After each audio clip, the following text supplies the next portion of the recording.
kwa Yesu ophilayo umemezeleni kubuya kwakhe ngoba yena uyabuya uyabuya uyabuya uyabuya uyabuya uyabuya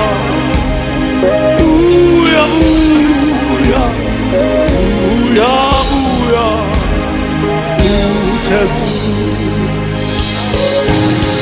tela abantu bonke batshele ngalo mhlengo omuhle waJesu ophilayo umemezela ukubuya ithutshano olitholayo lumemezele ngoba yena uyabuya uyabuya manje usengumhlengi batshela abantu bona uyeza ngumahluleli usengumhlengi manje usengumhlengi manje ubuya kwakho ngoba yena uyabuya ngoba yena uyabuya.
kodwa lonikaya, kodwa lonikaya, ikhaya lami.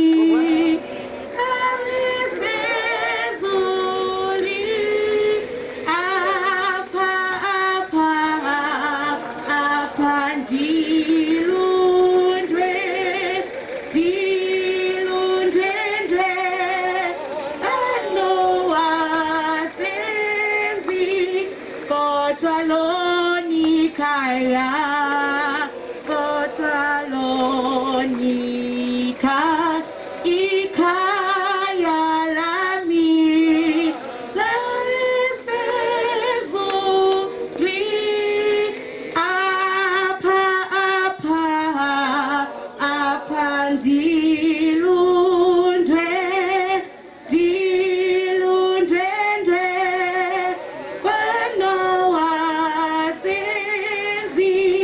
kodwa lonikaya, kodwa lonikaya, ikhaya lami lalisezulwini.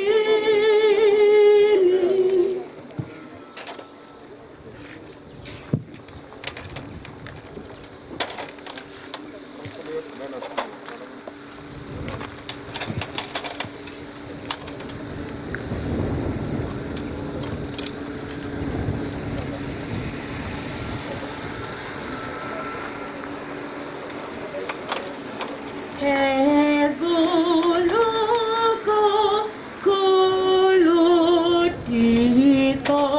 luto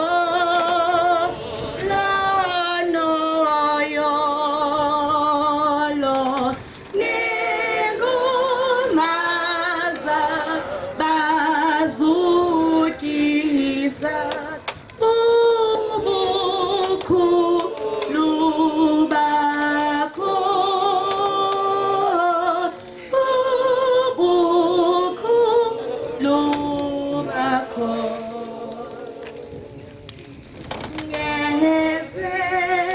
ngezelinye siyabonga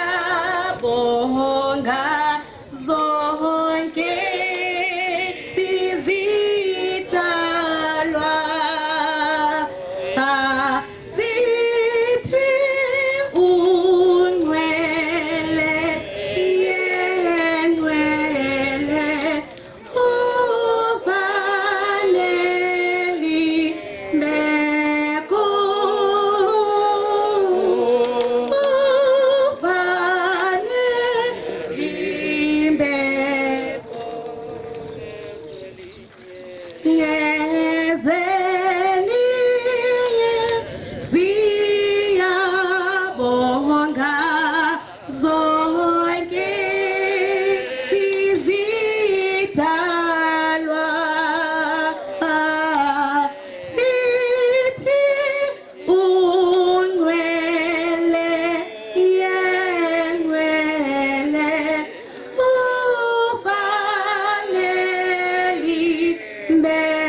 mandi thathe lithuba ndibulele le kwayara icula kamandi kangaka nyani iculela uTshabalala nangona bengakwazi ucula ebengumuntu owuthandayo umculo sizawuqala ngoku siyaxolisa ngexesha sibethwe buxhakaxhaka niyibonile kudala sikhona sifike kwangethuba ngoku ndingalibazisanga amaseko mna ndingubandlela usizi ndiphangela kula office iphangela uTshabalala umshengu phaa kwapolice and legislation development ngoku ndizawucela umfundisi ozawusipha inkonzo emfutshane umfundisi ungwenze aze ngaphambili asizuba samculela kudala lekwayari imculela emamele enkosi umfundisi kuwe.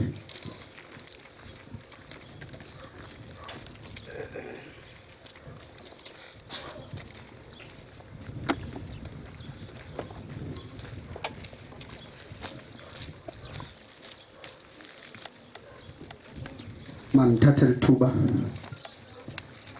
ndibulise kakhulu ku-program director, ndibulise ifamily lapha ekhaya, ndibulise abasebenzi bonke, abaphathi, ngegama likaYesu Kristu waseNazaretha, amen.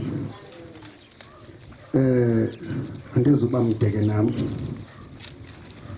ndicela nje ngokukhawuleza sijonge incwadi yendumiso, indumiso 125, indumiso nje engendanga. Hallelujah.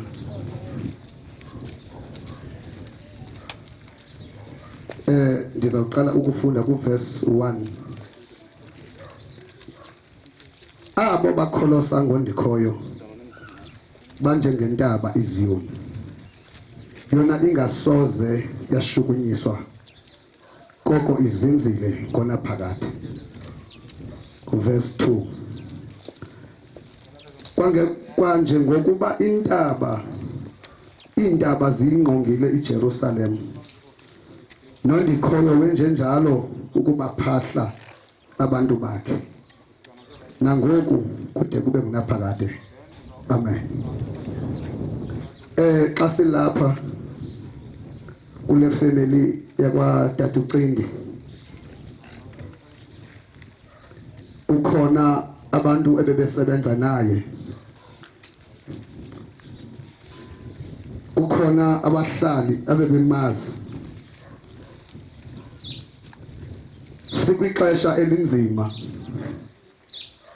ixesha apho singasakwazi ukunqanda. Utshaba lufikile kumakhaya wethu, utshaba olukukufa. Hallelujah. Kodwa ndiva apha kuhlatyelelwa ingoma yokunyuka. Zikhona ingoma ezihlatyelelwayo, ingoma zolonwabo.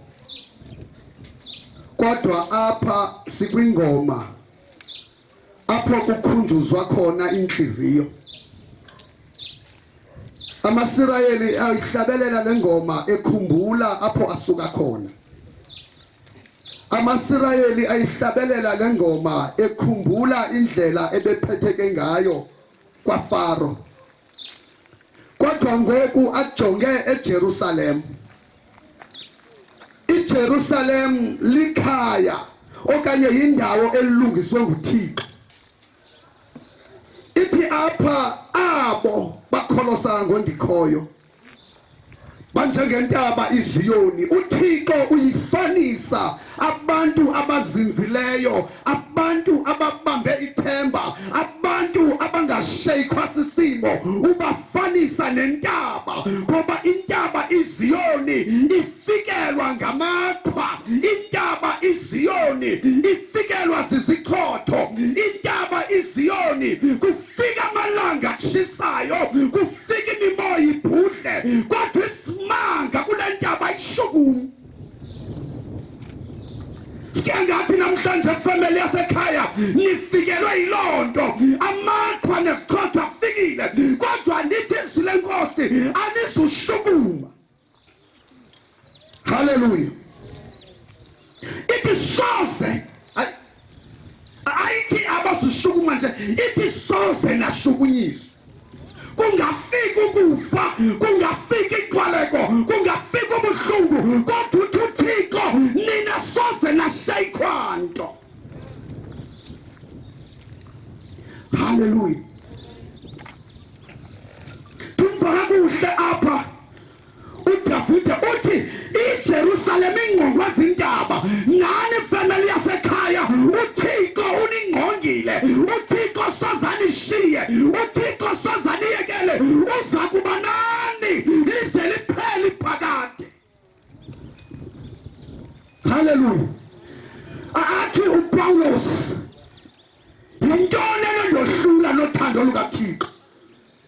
Ingaba yindlala, simbandezelo, sintshutshiso, kodwa into ezansi itinda kanye, ayikho into enondisusa. Ngamanye amazwi, loba singafika inqwaleko, loba singafika intshutshiso, loba kungafika ukufa, kodwa ayikho into ezawundisusa kuThixo. Hallelujah. Uhambile umntakacindi owakho umsebenzi ugqibile. Silapha sonke sinemisebenzi esizokuyenza. Lafika ixesha siza kunduluka. Hallelujah. Ngoba apha sikwi-waiting place, khona pho siyakhona, and kufuneka sisebenze ngoku so that apho siyakhona size siphethe imiqhele yemisebenzi esiyenzileyo. Ndimkhumbula kakuhle, sine-memorial service emsebenzini, wayengu-program director, and wayebonakala ukuthi khona apha sisebenzela khona. Hallelujah. Khona apho sisebenzela khona, kodwa singavumeli liqhwa, singavumeli imimoya, singavumeli nandlala nantshutshiso eziza kusishayika, ngoba lithi izwi lenkosi eGosheni kukhona ukukhanya. Hallelujah. Bathi sebehlelwa zizinto, uFaro babambile wamemeza uThixo, wathi Faro khulula abantu bam bahambe bayokudikhonza, wanika umyalelo othi likhona ilikhwelizayo, sikhona isikhotho, bathi ndidinga abantu abazawuqokelelwa bafakwe endlini. Lithi izwi lenkosi ababeseGosheni zange kufike isikhotho, zange kufike endlala, zange kufike kulamba, ngoba iGosheni yindawo kaThixo. Siyangathi zothi kuni maka sihlalene eGosheni sizimele. Hallelujah. Ngoba uThixo uyilungisile iGosheni yethu. uThixo usibekele indawo enhle apho sizolima khona, apho sizawuvuna khona ngexesha elifanelekileyo. Akhona amaxesha apho kuzawunqaba khona ukuvuna, apho kuzawunqaba khona ukulima, kodwa xa useGosheni ufihlakele. Yeyiphi le Gosheni? Ukhona uYesu, inqaba yethu esozimela ngayo. Hallelujah. Funeka sibe nendawo esizakhela yona, funeka sibe nendawo yokuzimela. Ithi imfazwe ifikile. Hallelujah. Kodwa sibe nendawo yokubalekela. Hallelujah. Ingaba wena xa ufikelwa imfazwe, ingaba wena xa ufikelwa ngamaqhwa, yayiphi indawo ozawuzimela kuyo? Likhona inxeba likaYesu elaphalalayo, laphalalela mna nawe, ukuze namhlanje sithi safikelwa imimoya singashukunyiswa, singaphambuki, singasuki emendweni, ngoba sihleli enxebeni likaYesu. Hallelujah. Okuhamba kukaMntakacindi uthi uIsaya yena wayibona inkosi. Ingaba thina sizothini? Ingaba namhlanje sisazuyibona inkosi? Hallelujah. Siyambulela uThixo omana ukusinika iminyaka, simana ukubala, sithi nalona unyaka siwugqibile, sithi nalona unyaka siwugqibile, ngoba likhona ixesha apho kukhona umda esingena ukwazi ukuwutsiba. umda othi bangabe ufike kuwo noba ulikhule noba unecebo kodwa ukwazi ukuwugcina. Haleluya. Siyangathi kule minyaka sifikele leso sikhona. Amen. Ake sihlale sithembe uThixo. uThixo uyathenjwa ngabantu. Simthembe uThixo isimo singavumi. Simthembe uThixo kubuhlungu. Simthembe uThixo besithi abantu asibakuza kwenziwa njani. Ngoba i-breadwinner yalapha ekhaya impilo. Kodwa uthi uThixo ukhona. Iliso lakhe liyabona.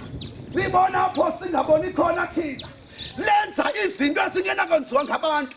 Ngoba izihlobo ziyakwazi ukukujikela. Ifamily ziyakwazi ukukushiya. Abahlobo bahlekise ngawe.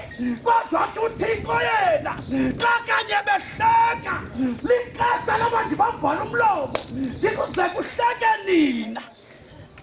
Haleluya. Siyambulela kakhulu uThixo ngalusuku olukhethekileyo, ngoba abanye abantu abayifumenanga le nyweba yokuba benosuku olukhethekileyo.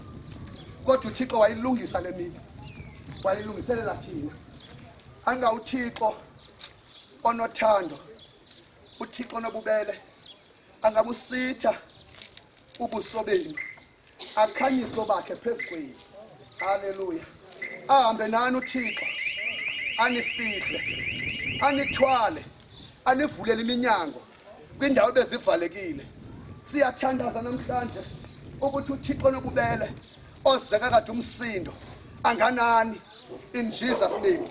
Singemani ngezinyawo sizothandaza.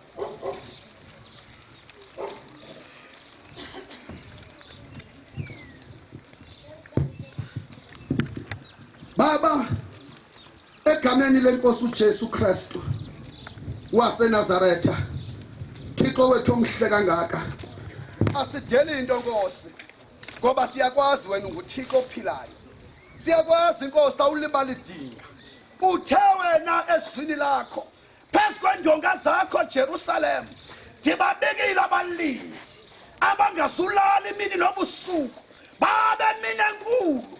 Sibonga abalindi abagadile imini abagadile ebusuku. Thixo wethu onamandla, nansi ifamily yakwaCinti, naba Nkosi abasebenzi, naba bahlala emini bazogcwala, bazokhala. Thixo wethu onamandla, ukuma kwethu kule ndawo makungalambathi, babukuma kwethu apha makuzisa impendulo, babukuma kwethu apha makusiphilise egameni lenkosi uJesu Kristu waseNazaretha, owahlatywayo kwatsiba igazi namanzi emini. Sithetha ukuphila ezimpilweni zethu egameni likaYesu. Baba, sincede kwixesha elinje. Amaqhinga aphelile, amacebo aphelile. Baba, amehlo wethu ajonge kuwe wedwa, wena mbangi nomgqibelelisi wempilo zethu. Sidinga impendulo. Xa kuphela lo nyaka Jehova, samkela impendulo osinika yona, impendulo yecebo lokuphila. In Jesus' name we thank you, Lord. Amen.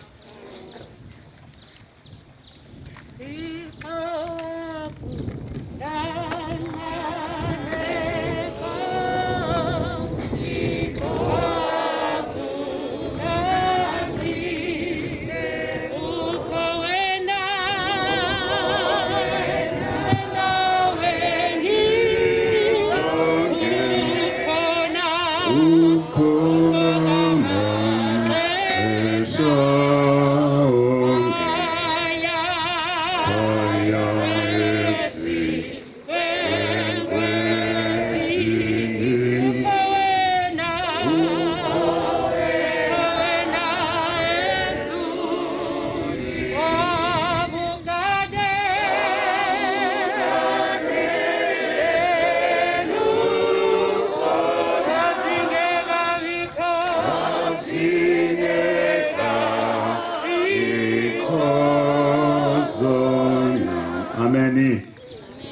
Ndiyabulela kumfundisi ngale nkonzo izuke kangaka elilizwi lemandi kangaka lomele zifamily lisithembisayo ba uThixo uzawuhlala nathi akasoze asishiye.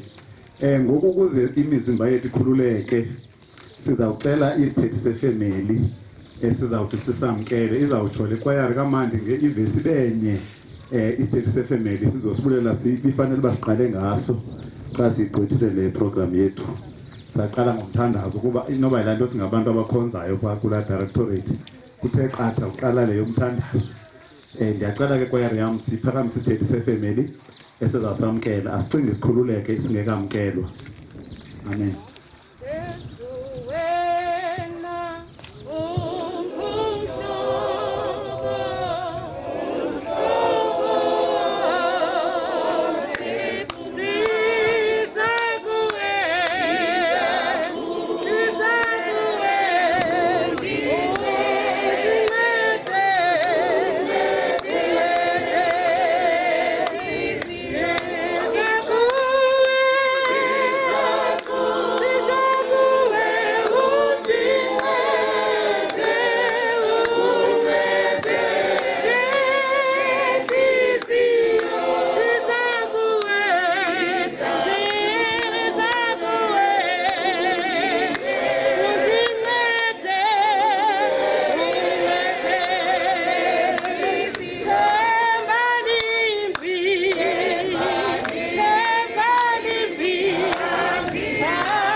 Kwase kakhulu mphathi nkulu.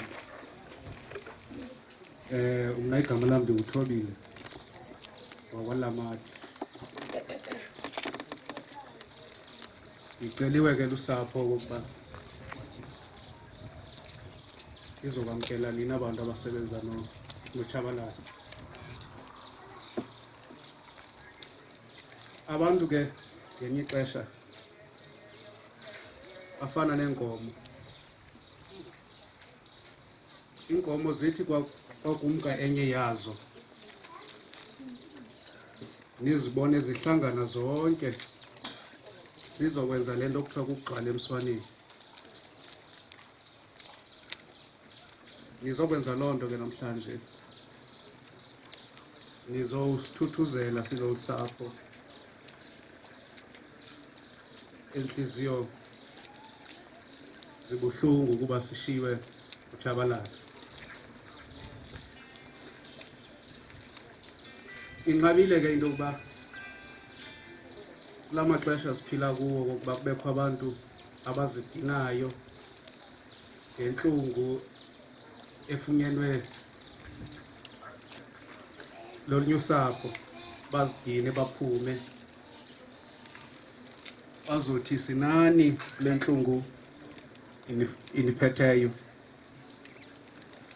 Sifuna unibulela ke kuba nizidinile nasuka kwindawo enikuzo nazosixhasa nazopholisa elinxeba sinalo. Siyanamkela ke silosapho lakwaTshabalala omshengu. Ngiqinisekile intoba nomlingane wenu obesebenza nani ufezile kuloo ndawo akuyo, uvuselelekile. ubuya nibona ukuba ngenene ebengasebenzi nje nabantu ababemxabisile ngoku abesaphila, besebenza nabantu abakhathalayo. Ukuba beningakhathali ngeningekho apha. Ngaloo mazwi ke siyanibulela sithi namkelekile, iqhubeni inkonzo yenu, sikhona silusapho. Inkosi kakhulu kuthi. Enkosi tata, siyabulela kakhulu kwamkelwa. Sawuqala ngoku ivesi izobanye qha sizawuphakamisa istate se-union. Umuntu xa efika emsebenzini nimthumela nina ningamazi uzawufika aziphathe njani pha. Sizawukhe sive ke utshabalala uba ebebahoyile na abanye abantu emsebenzini iimfuno zabanye abantu okanye bejonge zakhe. Nikhumbule kutshabalala noko ebekwesisikhundla esipha phezulwana pha phezulu ebesekude apha ezantsi, ebekwezi yazipha phezulu sezimbalwa ubheka phezulu ezisele entla kwakhe. Sizawuva ke i-union izasixelela uba ebenjani na. Amalungu e-union ndiyathemba khona apha mawatsho ngegwitha akanophakanyiswa ngegwitho lecawe.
Viva Comrade Qindi, viva!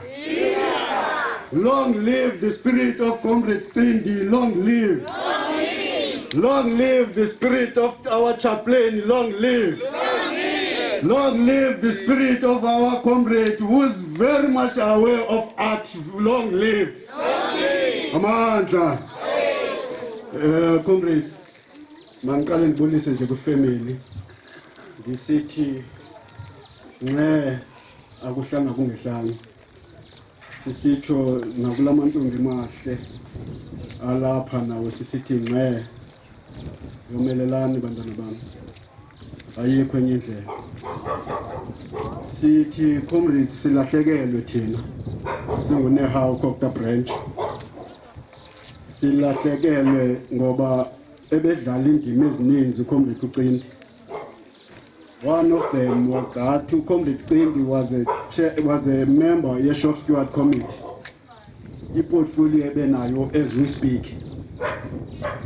Kodwa une-portfolio abesoloko edlala indima yayo for iminyaka kuyo yonke imizabalazo besenayo kwaCocta. Sike savela comrades kumaphephandaba nakuzo zonke izinto sibonisa ukungonwabi kwethu, siphetheke kakubi emsebenzini, singathi uba siphetheke kakuhle, sisaphetheke kakubi nangoku. Kodwa ke comrades, into esizeleyo apha kukuthi goodbye kuComrade uQindi. uComrade uQindi unendima ayidlalileyo kangoba bebecinga fanuba ndiyamxonta most of the time. Bendisithi xa kuvula intlanganiso njengohlalo ndithi ndiyacela intoba uchaplain wethu asithandazele. Babini abachaplain, kodwa ke ndiyavuya ukhona omnye osekhona ndisesebhalansini ngoba kasiyakenzeki into nguComrade u-A sibe nguComrade uCindi. Xa sivala okanye sivula ngomthandazo uzawuva ndithi uComrade uCindi ucinga fanele ndiyamstresa okanye ndithi hayi kuba ndimazi uba hayi apha emthandazweni ebengekho mde kakhulu. Ngoku xa ndisiva izitimes uthi hayi awuyazi wena hlala uComrade uCindi ebesehamba nenkonzo ekufutshane apha enkonzweni.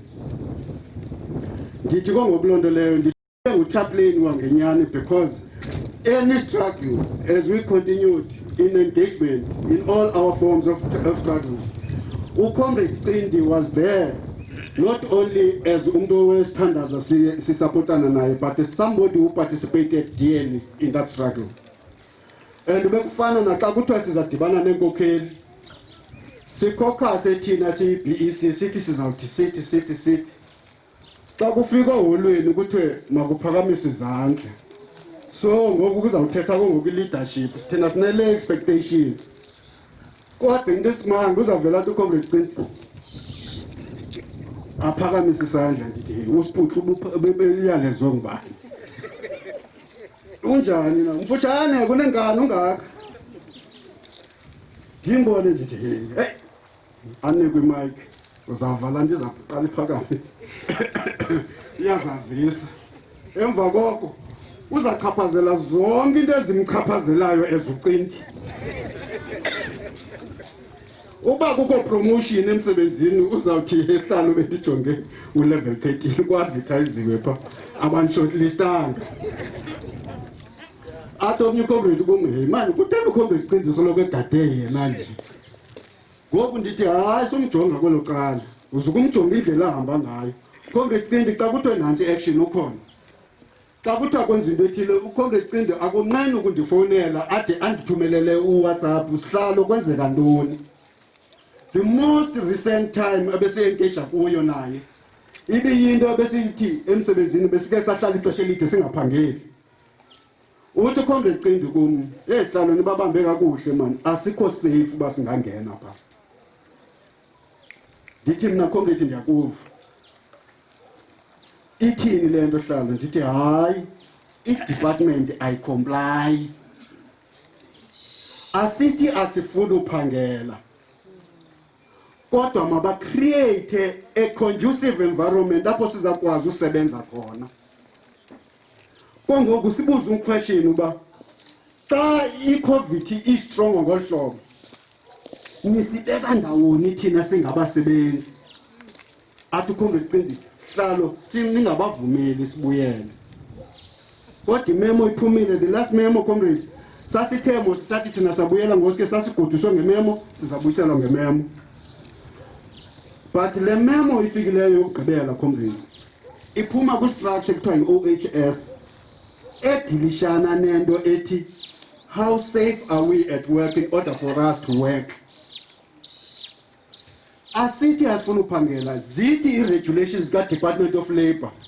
Ndide ndikote uComrade uNxesi ndithi uthi ii-unions mazibe khona kuzo zonke izinto ezithatha i-decision mayelana nokubuyela nokusebenza kwabasebenzi during COVID times.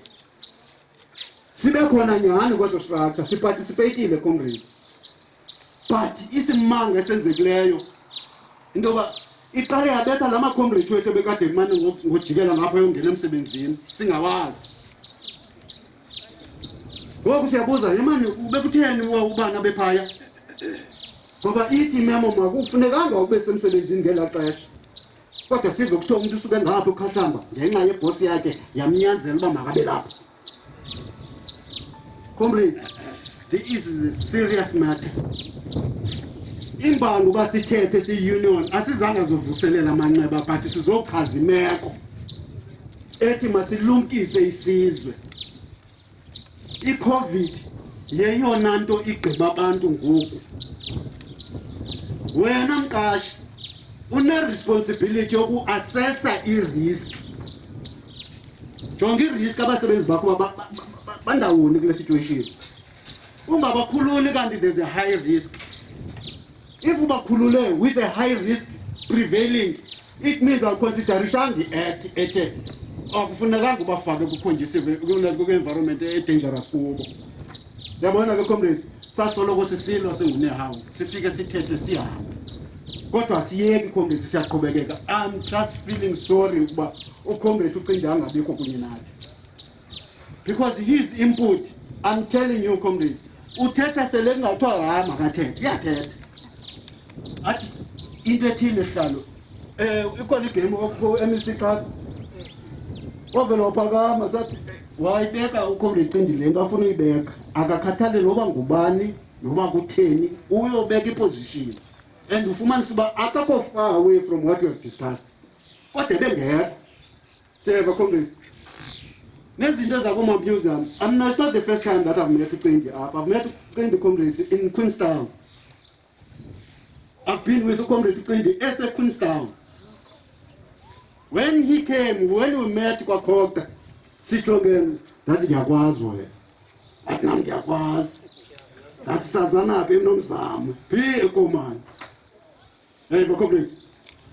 That is where we have gone. But kongokuthi comrades mandithi masixoleni maqabane. Masixoleni family. Xa ixesha linjena, funeka ngokusicinga into yoba sizashiyeka si-safe kangakanani. Masisigadeni. Nalena into yoba kuthiwa bekuthiwa drive through. Bese expect drive through. Comrades, mna andihlali kwindawo apho kungakhomplayayo khona. Because if I comply comrade, wenzakalisa laa mntu uzawugoduka aphume apha, afike phaya adibane nexhegwazana bengakhange liye ndawo. Afike ahlala apha ecangkwalo. Yena akadilibale safe. Kodwa uzayishiya apha kweli xhegwazana. Lingenayo amandla okuyilwisa comrades. Siyacela ke maqabane. Sithi uComrade uCindi masiqhubekeke ne-task asinike yona. Uyayazi i-task esinayo thina. And the task andizuziveza ke izinto ezilapha because kaloku kukho nezi social media. Kuthe siyothatha into ze-department sazibeka ku-Facebook. Ayizukwenzeka loo nto. Masithule ke sithi sizokhapha nje uComrade uCindi. Sithi nqe sikunye nani, siyamazi, is our brother, is our comrade, is our colleague, and nendlela ebesebenza ngayo nasezinkosini comrades bazawuthetha ngaye, bazawuxelela indlela ebezimisele ngayo ngomsebenzi wakhe. So ithi comrades kuzo zonke izinto bekufana nee-policies ezibebezenza pha, athi hlalo kutheni ningekho phaya, because sithatha ii-decisions pha. Kukho ii-policies ezi-affecta ukuphila kwabantu, kutheni lingekho kuzo. So that is how far Comrade uCindi behamba khona apha behamba khona comrades. Inkosi amandla. Siyabulela kakhulu kusihlalo wenehawu. Sivile uMr Cindi bengumuntu onjani. Akafikanga wathengisa pha uwamele amalungelo wabasebenzi kwade kwasekugqibeleni. uCindi ke ngoku sizawuva ngomuntu ebesondele kuye kakhulu enhliziyweni icolleague uMr Ngele. Asixelele bengunjani. uCindi yazi ebengumuntu wefamily. Siyabaza abazala bakhe ohohotshi ebesoloko ethetha ngabo onompukwaza siyabazi bonke oTensel, siyabazi abantu balapha kokwabo ebebathanda abantu bakokwabo ebethetha ngabo qho xa ipha emsebenzini. Ndicela ke ngoku ikwayare yam itsho ngevesi benye umuntu akangele alunge azosixelela ngoCindi uhambile naye.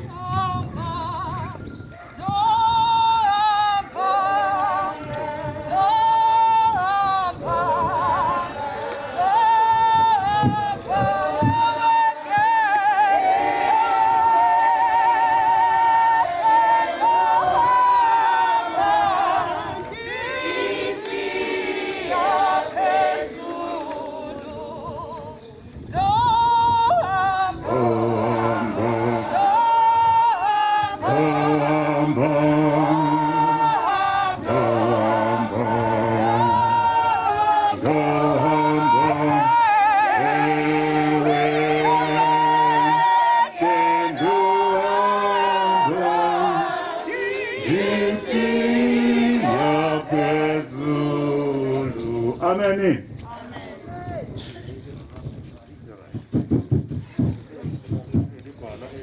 Mandibulise mfundisi bulise Nceko uba ukwenze nokulingana wakhe ngibulise kwikhaya lomavuso nakwikhaya lamampemvu kukomani ngibulise i-colleagues sikhokhelwe ku-Deputy Director General wakwa-Traditional Affairs uMr Gwebindlala nophakathi kwethu namhlanje kwakunye ke nezikhakhamela zala department yethu ngokhethekileyo ngibulisa i-colleagues zakhe besebenza closely noMr Cimbi zikhokhelwe ku-Advocate Ngoma.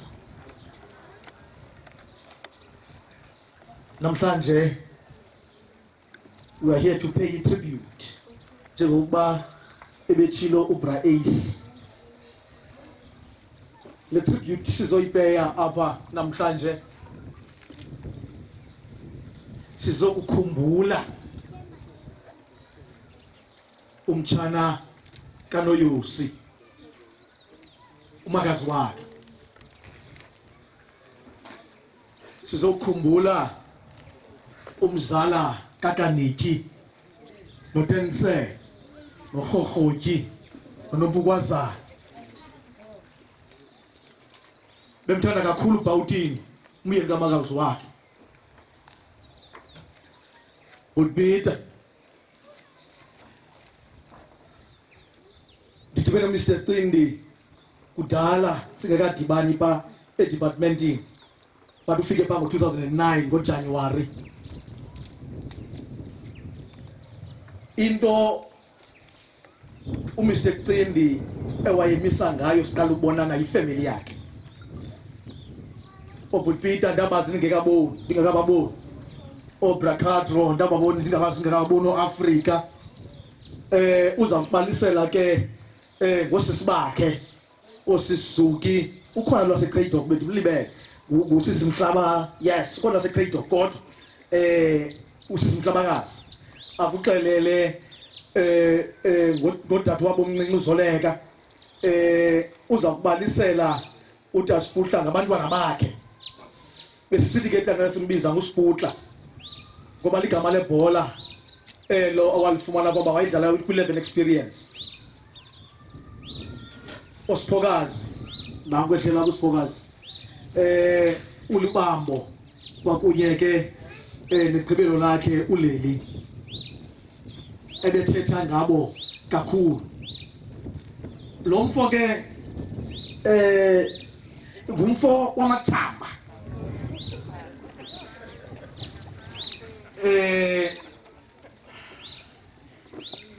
uTasiputla ke noba wenze ntoni noba incinci kangakanani awu sawulala singatyanga kubuza umisa ngalento. Ngamjonga lo mfo sasebenza kunye ekusebenzeni kwam naye umntaka Cindi ndabona into kokubana ungumfolo okhuthele ngolona hlobo bawundinqinela abasebenzi abathe bagudlana naye apha ekuhambeni. Ibingumntu wamabali uMr Cindi. You drive with uTasiputla from here ndihambile kakhulu naye sikhenkethile leMpuma Kapa. Uza kubalisela izitori ngezitori nesi sikaba uBhawutini bathi bese restaurant. Hey, ngacima le abuthatha njengeshophu. Uthi uTasiputla umakazi uhamba ke noba uBhawutini umyeni wakhe uyaqala kumfo omkhulu ukuze restaurant.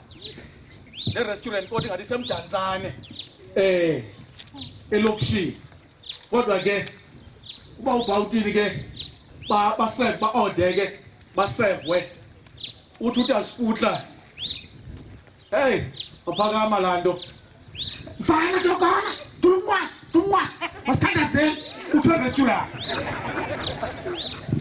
Umakazi Bhawutini ihlala phansi yintoni ndihlaza.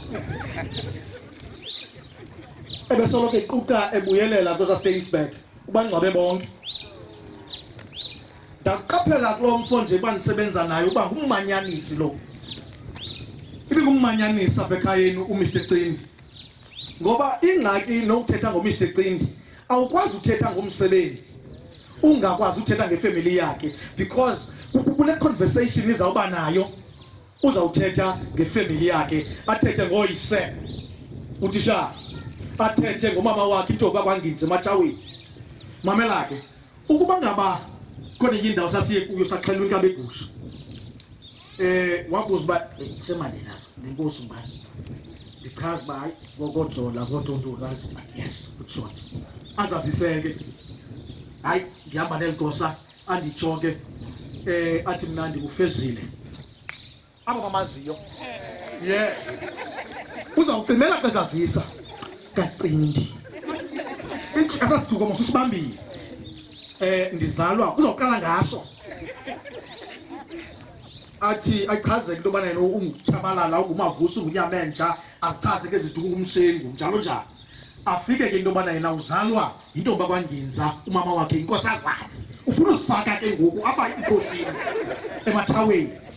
Azachaze ke into bana uJola lo ingathi ngumakhulu wakhe uMajola. Ingene ke amthibele ke uMajola lo. Ndawuxelela ke ngoku apho hayi ke kama kushuta mchana. Kumane kushuta mchana right through ukusebenzini kabe gusha ba abe nokuxelela ukuthi. Wasezweni chama kudala usiphuta umazi usiphuta. There are ample stories that usiphuta ebesisherisha kwakunye nathi. But uMr Cindi ngokwasemsebenzini was very passionate umfomkhulu ngento ze heritage. He was very passionate ngendaba ye research. He always wanted to contribute uMr Cindi in whatever way. A man full of ideas, full of solutions. If you go to him as a manager on a problem, uCindi surely xa uphuma kula mnyango uzawuphuma unwabile because he would have solved your problem. That's the caliber of a manager he was. Abenetseleke usiputla. Sizawuhleba apha ke. Ndihleli nalomfo. Sizawuthetha ke nakumphathi wethu ke. Hayi ke usuka kwimeeting yetroika ke nguye ke nabaphathi kwelo xesha babini kuye noKeni abaphathi abasapha enhlakwini. Baxoxa ke loo nto bayixoxayo. uKeni umbona ungabi right ebusweni ngoba ayithandanga le nto iqhubeka pha. Kanti uzigqibe ezinzima pha. Hayi ayingena apha erumini eofisini yakho uKeni usiputla uzawuthi ngenile eofisini after 5 minutes andikhwece isengele. Uzawuhleba ke ngokuthi apha ebusweni yazi uba hayi sawuduma. Ndiyazi kanjani unanga yazi. Ayitsho ke le nto ayitsho ayithethi sibani wayiki ayithethi hayi ithethe kasifunda le ndithi uthethile pha kuye una kwase kuba umsebenzi ubudala awunathatha ukuzudala awungayithethi bathi uzayiva ngozozo laa nto kodwa bethe usungayithethi wena uyive kwakuyithetha apha kuzozo uba zozo ungayithethi. So he was that type of a person who just uza kuhlekisa ngale nto ayenza ijoke. Ndisebenzile nalomfo bathandile abantwana bakhe. His children were the apple of his eye. Usiphokazi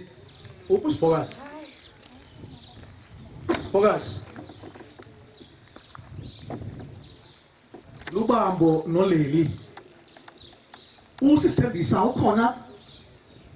Usithembisa ngumama abantwana bakaButfezile abahlala kuye ngumakazi wabo bakhulele pha kuye kuba kaloku abantwana bakaButfezile ibingabantwana bentombi bekunyanzelekile into bona bakhuliswe ngumakazi wabo. uButfezile isandla sakho sengqeqesho akasilibali. Ebethetha ngawe uButfezile ngendlela obuthobeke ngayo nendlela obathande ngayo abantwana bakhe. Ndicela uqhubeke nokubathanda abantwana bakhe, ube ngumzali kubo njengoko ubunguye esaphila uyisa wabo uJabalala. bumazi utshabalala into kokuba uzawuxelela into abantwana bakhe abanawusela nayiphi idrink, abantwana bakhe batyiwe expensive. Thembisa uyayazi loo nto. You did your job, Sister Thembisa. Job well done. Utasibutla wherever he is. Uzaliphakamisa igama lakho kule ndawo yakho. I have no doubt in my mind that utasibutla apha khoyo izulu iyawungena. Abanye benu beva sithetha ngomthetho wolwaluko. This is how committed he was. Zekalise the right way. Kuthiwa umthetho wolwaluko nje. Zeniyazi into kokuba uadvocate Mngoma lo wanika ucinde instruction into kokubana ndifuna kwenziwe umthetho apha cindi. Salichucha lomkeli. Ucindi contributed immensely kwi-research eyayisawuqabelela impompo. Sabuyela impompo kwenziwa ipolisi khokhele ngukeni manganye nocindi lo. Umthetho lo sikhokhele nguMr Mkhabile kuwo. Wakwazi ukuba wenzeke. But had it not been for the first letter in a blank page, we wouldn't have lo mthetho. That first letter in that blank on that blank page yabhalwa ngufezile kaCindi. Inzima into yokubhala. It is not easy. Xa utaskwa ngokubhala, that's not an easy task. It takes someone very brilliant ukuyenza loo nto, and uFezile uyibonakalisile loo nto. He was very smart, uFezile. He was very clever, uFezile. I learned a lot from him. I learned how to be a family man.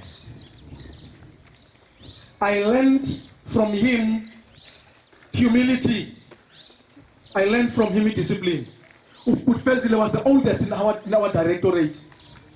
Ephethwe unanga nami icangwami, but not a single day uFezile apho wakwa disrespecta i-authority kaSisinanga nangu-advocate Mngoma.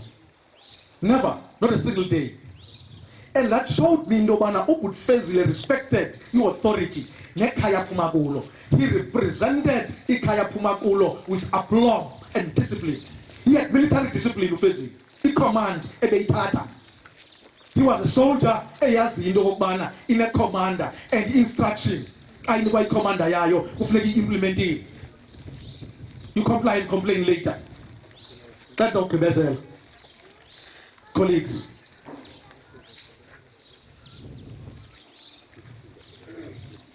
Uthethile umfundisi wathetha nge-breadwinner. Uthethile ethetha ngengoma ntombudana ndithetha ngenkomo umfundisi intshumayelweni yakhe. Ndizawugqibezela ngenkomo namfundisi. I'm reminded the role he played in this family, uFezile.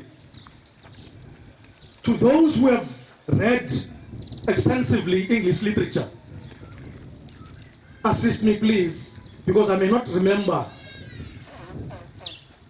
words of a poem by Francis Perry Slater, Lament for a Dead Cow. uFezile beyinto yonke kwelikhaya. Le nkomo yayinguwethu. Elikhaya lalihluphekile. Inye into yalime ngayo yilaa nkomo ukuze litye. Iifrarha zamakhelwane zelali zazitsalwa yilaa nkomo. Laa nkomo yayikofola. Afumane imali utata. Ixa yokutsala ifrarha afumane imali utata wekhaya. Abantwana balale betyile. Ithi yawuzala ithole kusengwe ekhaya. Kugalwa amaselwa.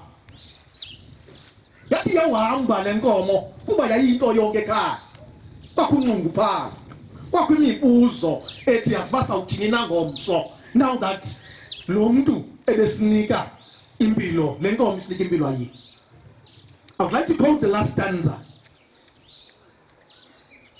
Iti, the fountain that filled our calabashes has been drained by a thirsty sun. The black car The black cloud that used to give us white rain has vanished. Our kraal is desolate.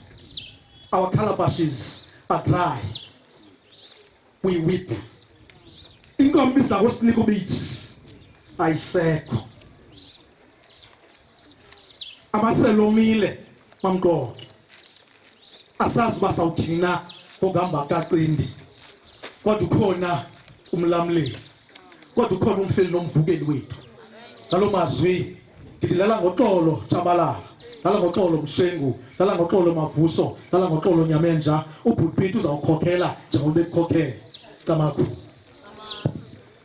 Siyabulela kakhulu kuRhadebe uzobile umfanekiso ngoMr Cindi uhambile nyani nawe uyamask. Ndifuna ucela abantu mangibanxibe imask ndifumana imessage apha kwabantu babukele ku Facebook uba abantu abanxibanga imask apho ithi mabanxibe imask abantu.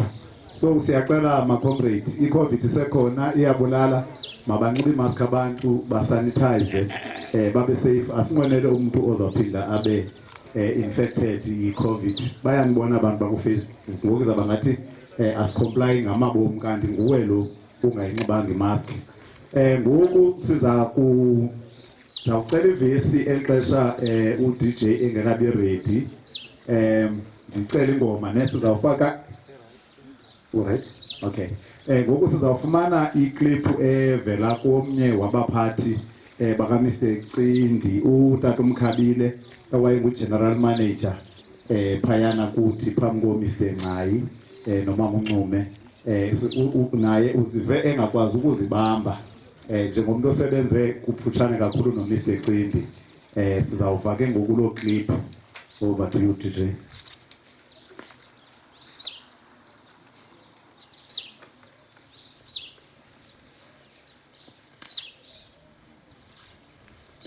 It is with great sadness and surprise that I've learned of the untimely passing of Mr. Fezile Cindi.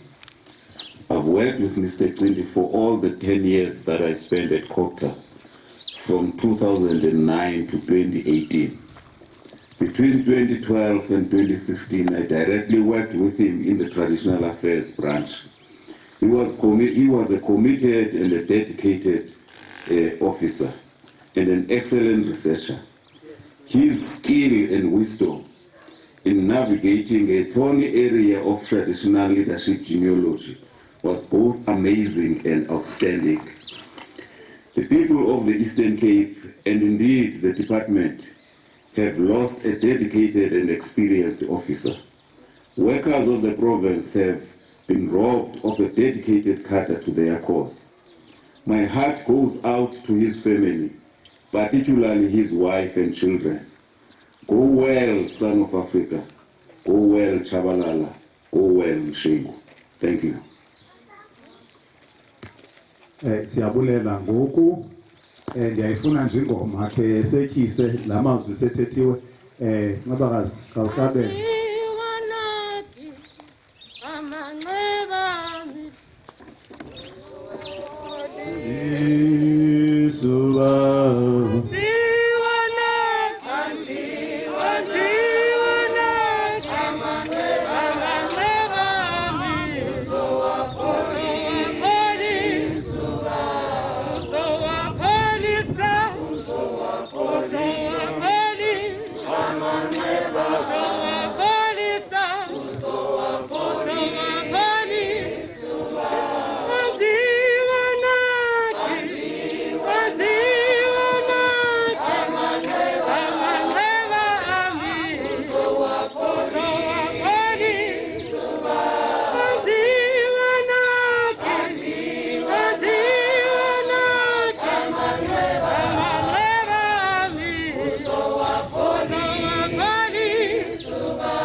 ngaloo ngoma besiphakamisa uDDG wakwa-Traditional Affairs Branch.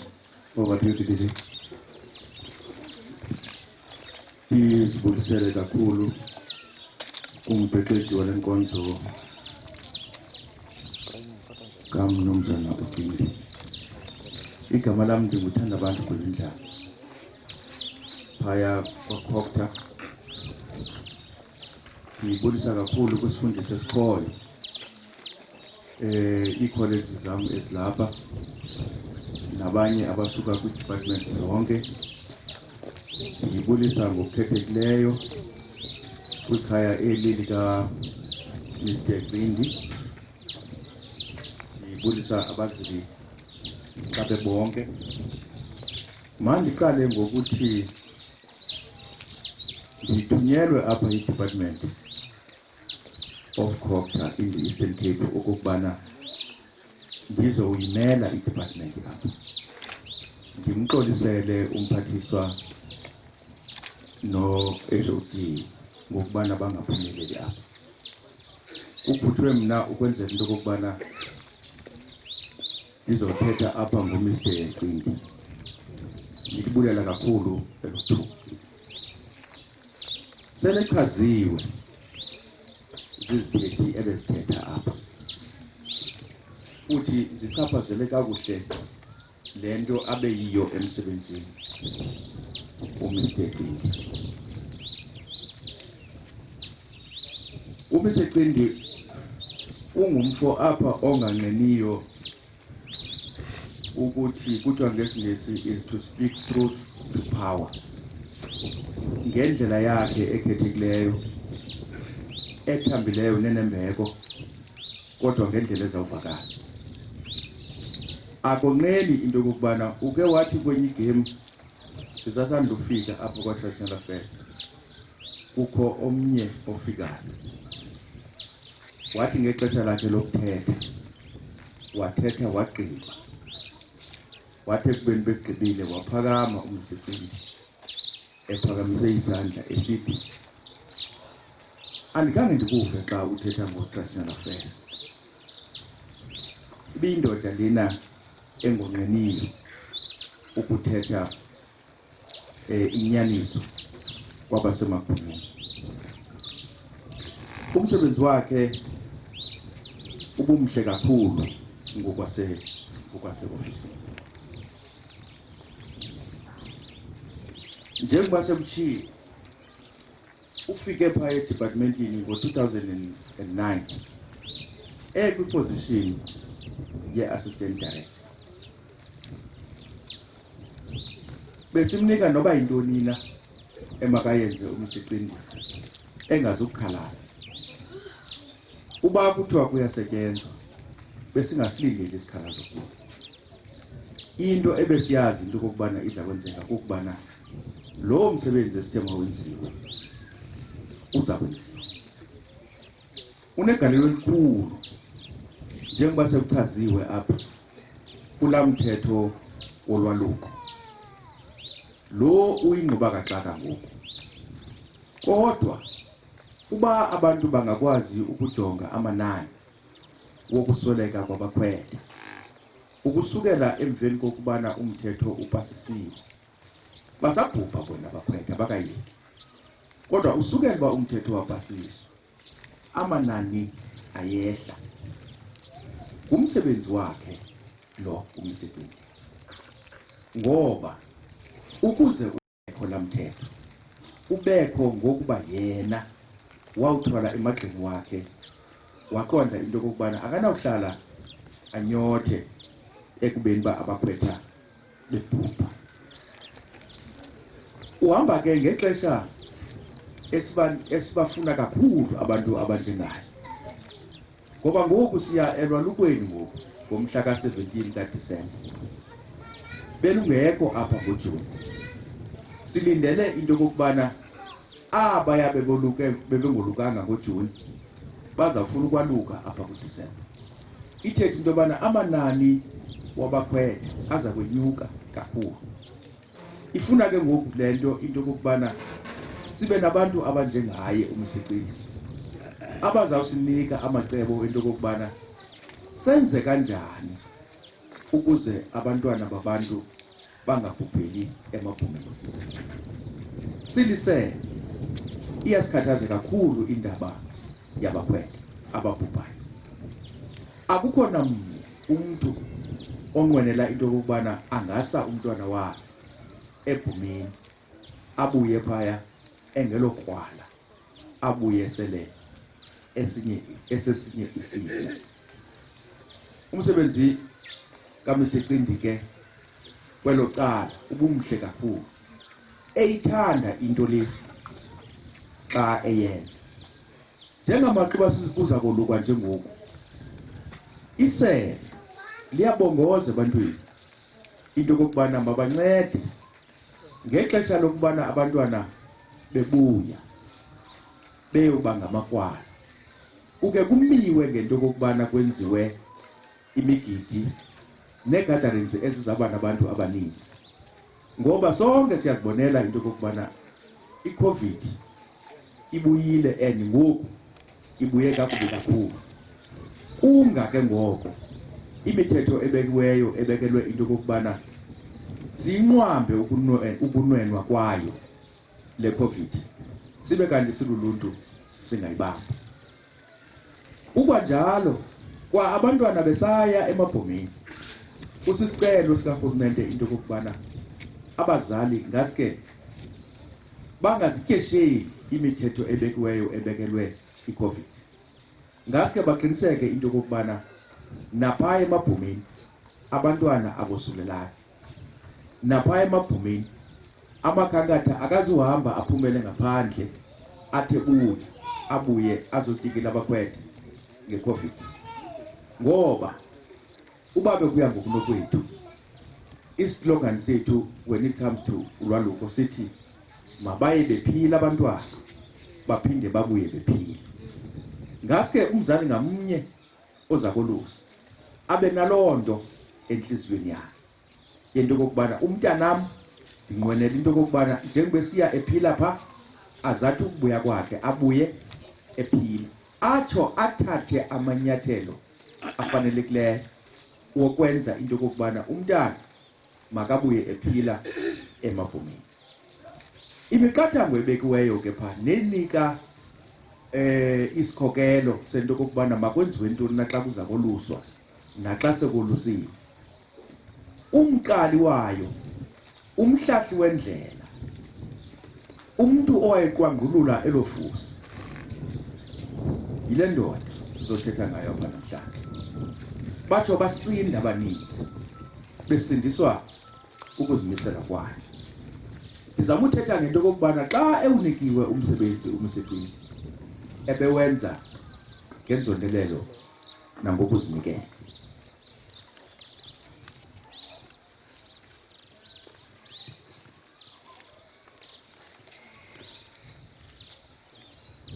Kula directorate ebesebenza kuyo uMsecindi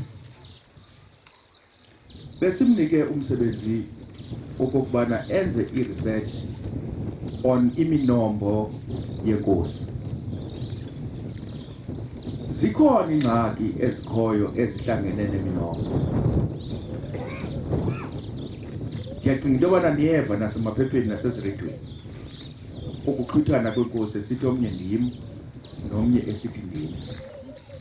Xa kuxhuthana ke ubunkokheli, aba bakhokelweyo bayayeva into kokubana kukhona ukuxhuthana. Ii-communities pha ngaphandle xa kuthiwa kuyaxhuthwana ebukhosini, izinto zazo azihambi ngendlela. Bingumsebenzi wakhe into kokubana ebukhosini ayojonga into kokubana ngokwalo umnombo wobukhosi uthini, ngoba ubukhosi buhamba ngesiko nesithethe. Isithethe esisekelezelwe kumnombo weso sizwe. Besimnike lo msebenzi njengoba ndithetha nawe njengoku, sine-repository, sinendawo apho sigcina khona iminombo yasebukhosini esincedisayo xa kufuneka sisombulule iingxubakaxaka ezikhoyo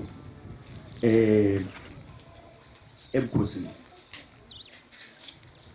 lo mfo besimthatha simse nakweyiphina indawo singenaxhala okokubana ngaba kufuneka i-department iyomelwa ngoba kuyenzeka into yobana izinto ziklasterishwe kuthiwe lena into ifanele icluster ifanele into yokokubana kube khona i-department nge-department ezimelweyo into enjengolwaluko olu ulwaluko sisebenzisana namapolisa sisebenzisana ne-department yakwa-arts and culture sisebenzisana no-social development sisebenzisana nomasipala kwi-structures ezinjalo besisazi into yokokubana sinomuntu ongucindi ongazofika pha ayimisrepresente i-department ukuba ngaba sikhuphe yena njenge-department izinto ezingaphandle komsebenzi ongowakhe kodwa besikwazi ukumkhupha futhi nokokubana ngaba kulo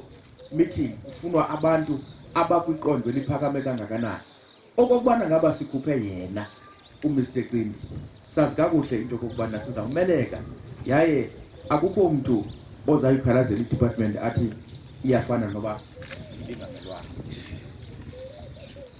ebengajonganga nje qha ngaphakathi kwizinto umsebenzi wakhe wase-departmentini umthetho wakhe ungumuntu wokujonga apha ecandwa kwakhe into yokokubana aba asebenza nabo ingaba bona impilo ime kanjani nakubo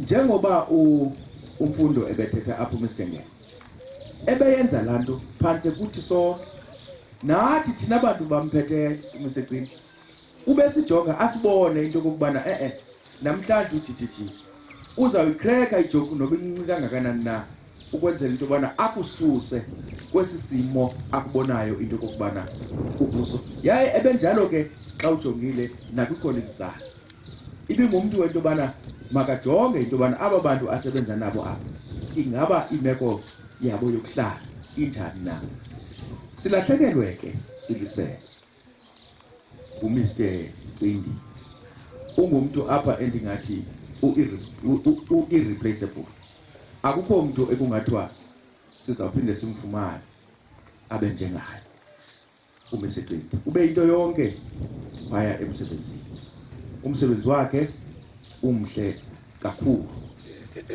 sithi ke umphefumulo wakhe ungalala ngoxolo enkosini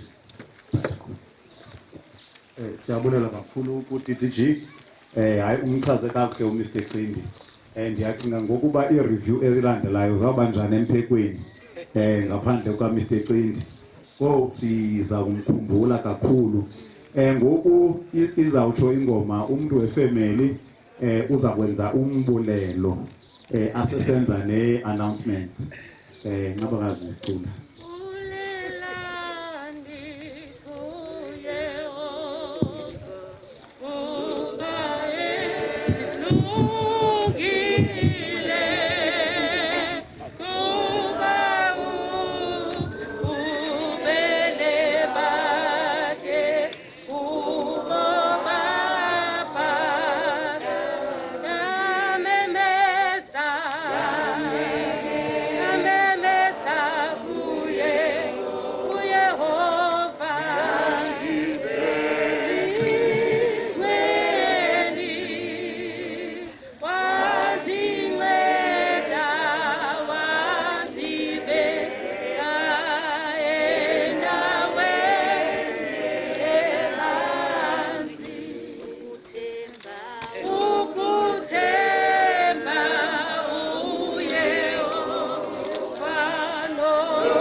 Mandizibulisele ngegama lenkosi Jesu Kristu amen.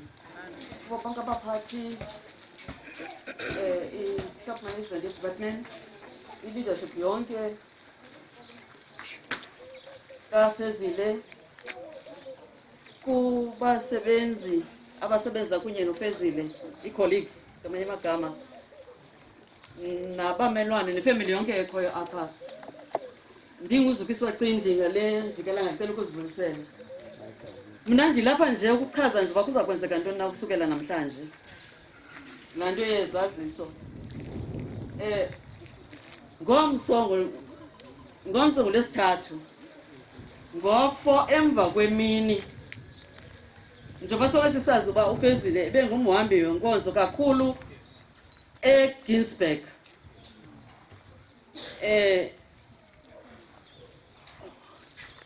Othe ngexesha ayolala phaa kanti sele siye enze amalungiselelo yonto ba nenkonzo yakhe ebencedisa kuyo kuba mayivulwe ngomvulo, that is izolo. Ushiye lo malungiselelo oba mayivulwe izolo ngubhishopu, ngelishwa ke kwabe kuzawuhla into enje kwicala lakhe. So inkonzo yakhe feels into ba noba sekunjani na kuyanyanzeleka angayolala nje ayokungcwatywa engakhange enzelwe umthendeleko. Sonke ke abawamkela umthendeleko siyazi ba uthetha ukuthini la emntwini okholwayo. Ungomso ke umthendeleko kaFezile ngo4 uzawube ulapha nawo, yaye akho bani uvalelekileyo, wonke umuntu uvumelekile ukuattenda. And then ngolosine uFezile uzawube egqitha apha ekhayeni ukuya kutsho emangcwabeni ngo7. Siyayazi sonke imeko esikuyo nendlela ahambe ngayo, siyanyanzeleka ukuba simbeke ngolhlobo. Kodwa ke kuyo yonke loo nto ngenxa yakhe nendlela ebehamba ngayo inkonzo nemisebenzi yakhe, uThixo akavumanga into ba sesishiyeke sikhala nje. Usixolise ngokuthi inkonzo zivumelane abekhulele kuyo apha eZwelitsha, iSt John and St Charles, nenkonzo beyi-attenda eGinsberg ukuba umngcwabo wakhe ube seSt John and St Charles apha eZwelitsha ngo9 ngolwesine. Uyangena umngcwabo kaFezile ngo9 ngolwesine, ekubeni uba umthendeleko wona uzawuba lapha ngo4 ngolwesithathu. Mandinikezele ke kumkhuluwa enze ilizwi lombulelo. Enkosi.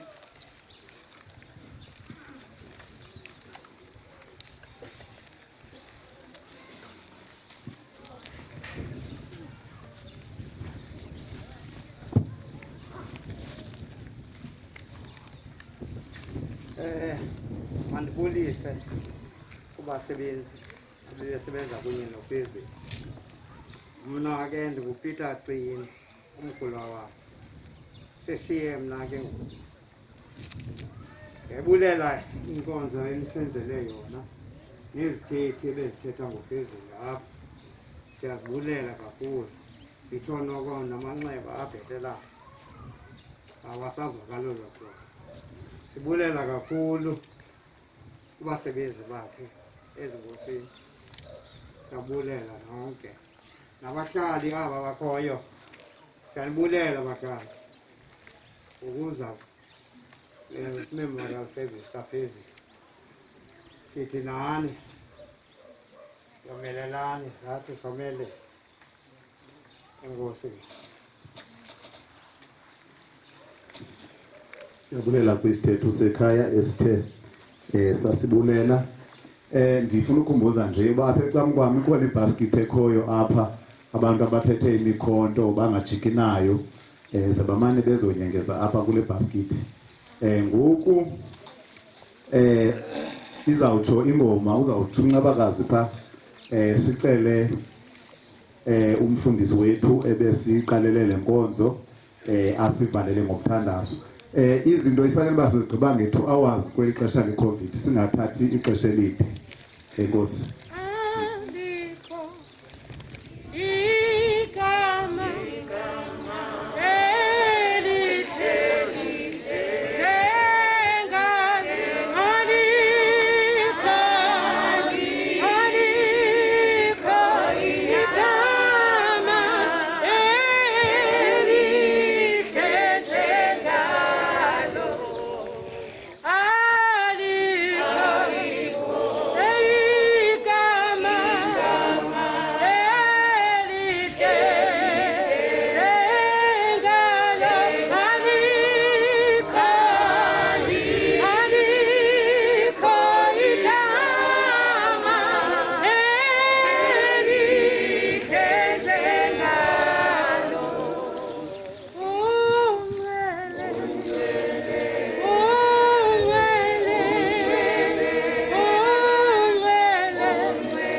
ndivala le nkonzo emveni kwezithethi zonke bathethile abantu ndavukelwa ngamazwi kaAC apha kuIsaiah 49 uverse 14 ithi apha ke yena uZiyoni uthi hayibo undikhoyo undifulathele inkosi isuke yandilibala undikhoyo undifulathele inkosi isuke yandilibala athi 15 waphendula ke esithi ngaba umfazi angalulibala na usana lwakhe ade angavakalelwa ngowakhe umntwana ithi noba ke yena angade amlibale okokwami ke mna soze ndikufulathele soze ndikufulathele kuba igama lakho family yakwaQindi ndilivambile esandleni sami udonga lakho lumile phambi kwami xa ngivala ndizothi kuni bantwana botata bomama family kaQindi yonke uThixo igama layo igama lenu ulivambile esandleni sakhe futhi indonga zenu siyakuhlala zimile phambi kwakhe every day soza lishiye soza nilibale singavala amehlo baba kube kuhle xa besiqala wakhona uThixo waqala nathi wayiqhuba iprogram baba sisekugqibeleni yale program Thixo wethu ingcwele sizohamba sibuyele emakhaya hamba nathi ke Jehova usithwale endleleni igazi lakho elingaxutywanga nanto igazi lakho elifresh sesilifafaza Nkosi kumakhaya wethu sesilifafaza Nkosi ezindleleni sesilifafaza Jehova kuMzantsi Afrika sesilifafaza Jehova kwiAfrika yonke Thixo wethu onamandla yiba nguThixo kuba wena awujikwa meko awuguquguquki uhlalumile ngonaphakade siyabulela ukungalityalwa siyabulela ukuvanjwa esandleni each and every day ujonga isandla sakho baba ubona thina indonga zethu sesine cracks kodwa zisuki phambi kwakho Thixo wethu omhle kangaka ongalibaliyo idinga Thixo wethu onamanaba Nkosi sebebuyela kwi-departments zabo bebuyela kwi-offices Jehova ebezi ofisini sibasa umlilo onamandla the consuming fire edlayo in Jesus name siyabulela ke Nkosi ngale nkonzo thatha indawo njengoThixo egameni lika Yesu Kristu waseNazaretha amen ubabalo lenkosi yethu uthando loyise nelonyana nelomoya ingcwele lungalikahlala kuthi sonke ade uYesu Kristu abuye amen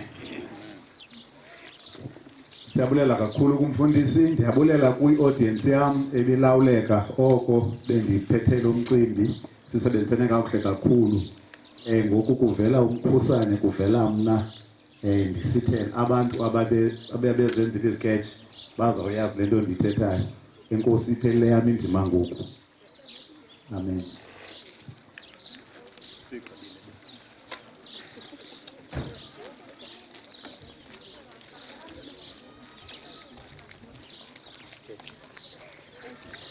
uTshabalala njengomuntu ebethanda izinto siyanqwenela mani abantu abanazo izinto ezinxitywayo emanzi emfundo banxibe singabantu abasebenza noTshabalala siyamazi uTshabalala uyayithanda into entle kanti uTshabalala uhamba ethethe pha nomnye umhlekazi pha uAdvocate Peter emcelile uba ambhalise incwadi uPeter musubhala incwadi so wabethi kuye ndifuna undincedise ndibhale incwadi ngobomi bami usishiya uTshabalala engakayiqala uchapter 1 walo msebenzi Nkosi abakwazi ukunxiba niphathe wethu izinto zenu kube kuhle pha Inkosi.